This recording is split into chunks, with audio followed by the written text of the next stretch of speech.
everyone, welcome to Maths Unlocked with Himanshi. Today we gonna solve exercise 2.1 of chapter polynomial of class 9th. Here we have the question number first. Which of the following expression are polynomial in one variable? So first, what is polynomial? Poly means many and nomial means terms कि जिस equation के अंदर many terms होंगी उसको हम polynomial बोल देंगे.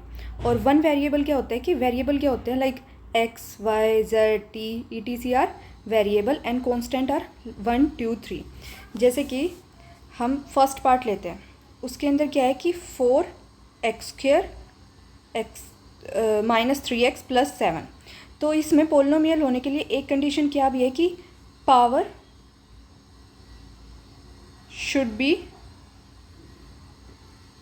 Whole number.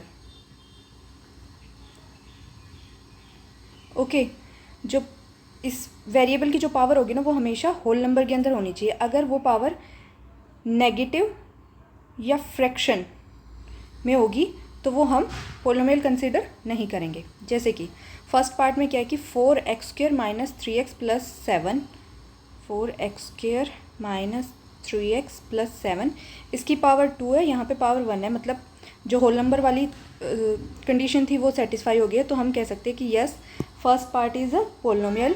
और यहाँ पे वेरिएबल भी क्या है, यहाँ पे भी x है, यहाँ पे भी x है in one variable. So yes. In part second y² plus में √2. यहाँ पे y² की पावर 2 है, मतलब कि होल नंबर में है और सिर्फ एक ही वेरिएबल है यहाँ पे y, दूसरा कोई वेरिएबल नहीं है. तो second is also a polynomial in one variable. और यहाँ पे टर्म्स कितनी है, 2 टर्म्स है. Here we have part third 3 √t. तो √t को मैं t की पावर 1/2 लिख सकती हूँ प्लस में t √2. यहाँ पे t की पावर 1/2 आ चुकी है जो कि एक तरीके से रेशनल नंबर या फिर फ्रैक्शन बोल सकते हैं. तो फ्रैक्शन में पावर जब होगी तो वो पोलिनोमियल नहीं माना जाएगा. तो no, third is not a polynomial. Fourth y plus में 2/y है. ये 2/y को मैं y की पावर -1 लिख सकती हूँ. यस. तो y की पावर -1 यहाँ पे नेगेटिव में आ चुकी है तो ये पोलिनोमियल नहीं होगा.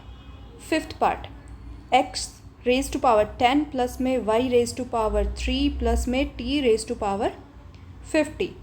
इसमें क्वेश्चन में हमें बोला गया था कि वन वेरिएबल होना चाहिए, बट यहाँ पे x y t there are 3 variables in question number 5th. So no, it's not a polynomial. Okay. Now move to question number second. Second में हमसे पूछा गया है कि right the coefficient of x². अब कोफिशिएंट क्या होता है, जैसे हमारी इक्वेशन होती है ax² प्लस में bx प्लस में c. तो यहाँ पे x² के साथ जो मल्टीप्लाई होगा ना, जो भी वेरिएबल, वो क्या माना जाएगा, कोफिशिएंट ऑफ x².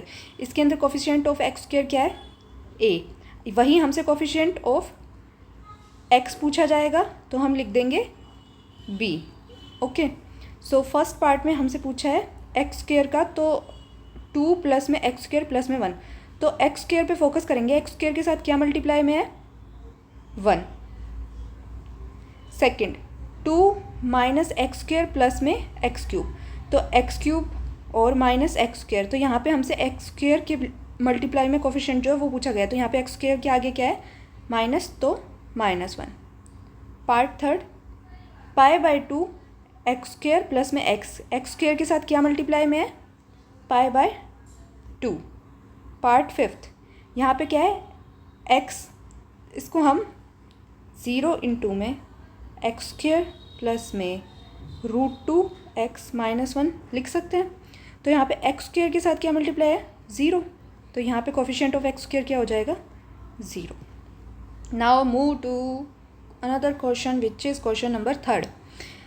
इसमें हमसे पूछा गया give one example of binomials. वही बात, बाई मतलब 2 और नोमियल मतलब terms. Okay. Of degree. Degree क्या होती है, जो उसकी हाईएस्ट पावर होती है ना वो उसकी डिग्री होती है, ठीक है. और end of a monomial. Monomial मतलब सिंगल टर्म और जिसकी डिग्री 100 हो. तो फर्स्ट के लिए 2 टर्म मानिए तो हम x और उसकी डिग्री कितनी होनी चाहिए, 35, ठीक है. अब इसके साथ आप कोफिशिएंट मल्टीप्लाई जो आपका मन कर रहा है कुछ भी कर सकते हो। चलो हमने यहाँ पे 3 मल्टीप्लाई कर लिया और इसको 2 टर्म बनाने के लिए हमने यहाँ पे 5 लिख दिया। ओके, सेकंड में हमसे पूछा गया मोनोमियल ऑफ डिग्री 100। तो चलो हम यहाँ पे 100 डिग्री है तो क्यों ना हम यहाँ पे t ले लें हमारा जो वेरिएबल है और उसकी पावर 100। अब इसको सिर्फ मोनोमियल रखना है, मतलब कि सिंगल टर्म रखनी है। तो this is the answer. Here we have question number 4th, write the degree of each of the following polynomial. अब जो हाईएस्ट पावर होगी ना इस पोलिनोमियल में वही इसकी डिग्री मानी जाएगी। सो फर्स्ट पार्ट में 5x³ प्लस में 4x² प्लस में 7x, तो हाईएस्ट क्या है x³, तो हियर डिग्री इज 3। सेकेंड में 4 माइनस y², तो यहाँ पे जो वेरिएबल है वो y है और उसकी हाईएस्ट डिग्री कितनी है 2। Hair we have 5t minus में √7, तो t की पावर कितनी है 1। Here we have 3। So fourth part में हम 3 के साथ यहाँ पे x⁻0 लिख सकते हैं, क्योंकि किसी भी फंक्शन की पावर 0 होती है वो क्या होता है 1 के इक्वल होता है। तो 3 × 1 = में 3, तो यहाँ पे जो पावर होगी वो 0 होगी। Now question number 5 is classify the following as linear, quadratic and cubic polynomial. तो सबसे पहले हम समझते हैं कि जिस पोलिनोमियल की पावर हाईएस्ट पावर 1 होगी उसे हम क्या कहेंगे लीनियर पोलिनोमियल, जिसकी पावर हाईएस्ट 2 होगी उसे हम कहेंगे क्वाड्रेटिक, और जिसकी पावर 3 होगी उसे हम कहेंगे क्यूबिक। सो फर्स्ट पार्ट में यहाँ पे हाईएस्ट पावर क्या है 2 है, तो first is quadratic. Okay, second में क्या है x माइनस x³, हाईएस्ट 3 है तो सेकंड इज क्यूबिक। थर्ड में y प्लस में y² प्लस में 4, हाईएस्ट पावर 2 है सो इट्स क्वाड्रेटिक। फोर्थ में 1 प्लस में x की पावर हाईएस्ट पावर यहाँ पे 1 है तो इट इज़ लीनियर। 3 t की पावर 1 है so it's also linear. Sixth में r⁻² मतलब r², यहाँ पे पावर 2 है तो इसको हम कह देंगे क्वाड्रेटिक। सेवन्थ में 7x की पावर 3, हाईएस्ट पावर 3 है तो it is cubic. Okay, this is all about today's class. Thank you so much for attending the lecture, my little stars. If you have any query, any doubt, please write down in comment section.